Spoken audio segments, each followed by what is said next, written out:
It's 8 minutes away from 9, and welcoming into the studio right now, who's in the background a little bit during that performance, Jason Bryant from Wine Vault TV. How are you, bro? Very, very well. You?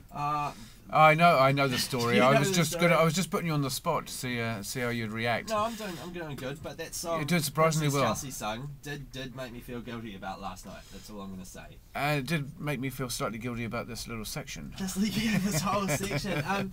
There's nothing like wine on a Friday morning. Of course, Waymo usually does it every Friday with you. Yeah. What's been going on in your world this week, bro? There was New Zealand's doing really well in the wine stakes as well. I raised a question: who would you most like to share a bottle of wine with, and why? Ooh, I did actually see that on your Facebook. Yeah, and like for me, there's Keith Floyd, the chef, and also John Lennon. Yeah. I'll be both kind of interested in sharing a bottle of wine with. Yeah, I reckon actually. Speaking of bottles of wine, I wouldn't mind sharing one with Sam Hunt.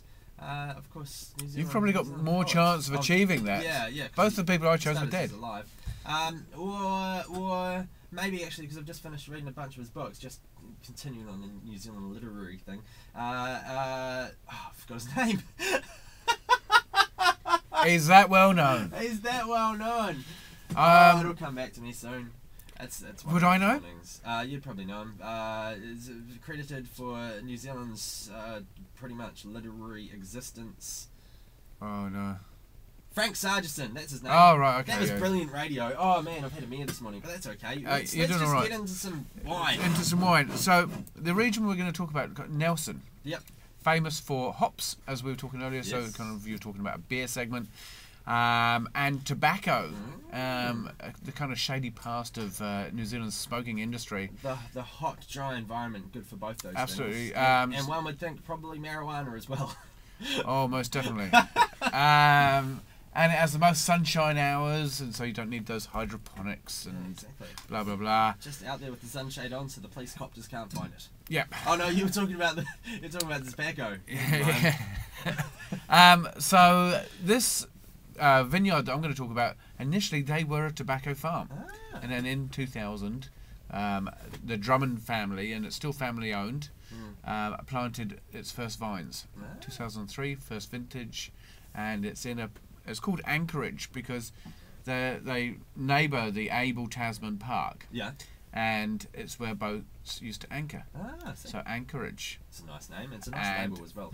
So I'm going to show my little camera. Yeah, sorry. Anyone you'd usually be able to see with Waymo's live but you can't. And so it's got this big boat, and in the design of an anchor also. Yes. And it's a Sauvignon Blanc 2010, and prices. I feel like I need something nice and crisp and refreshing. Is this going to be crisp and refreshing? Well, I don't know because I haven't tasted it, so I'm just like you.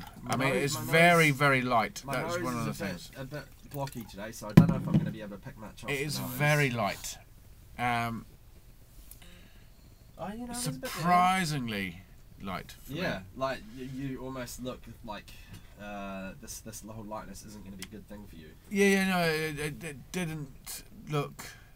Sometimes I'm looking for a bit more kind of colour, but I get this kind of sweet, ripe, white peach. Yeah, man. On the nose, that's what I'm getting. On the tongue, because that's where it's really important. And then, ironically, I get a bit of tobacco on the nose. Well, they already come through, wouldn't it? I can't smell it myself, but I'm uneducated. I do. It's strange on a white. I'm tasting a bit of grapefruit in there.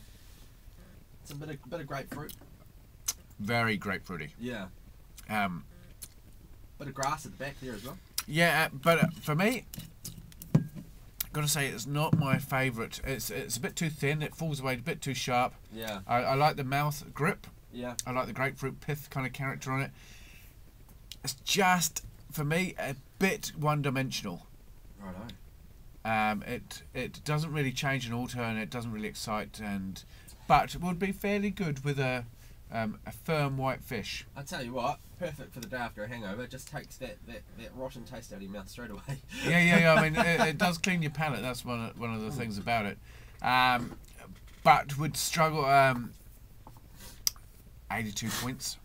82 points out of 100. Yeah. What sort of price point are we looking at for this one? This is the thing. It's $10 to $15. Oh yeah. So I'd pick that up again for $10. If you're buying $10, then yeah, you're doing all right. Yeah, kicking it. So that's the Anchorage. Is it Anchorage Estate? Anchorage, no, just Anchorage. Winemakers release Sauvignon Blanc 2010, and that the sweetness kind of is there. 82 points. 82 points. It's fair enough. That's a good little score, a fair little score. Hey, thanks so much for that, Jason. Pleasure, and you get better. I will, and I believe you'll probably be seen next week with Whammo. Yeah. Talking Japan. Talking Japan. Sake. This is the Aristocrats. Track's called Dust.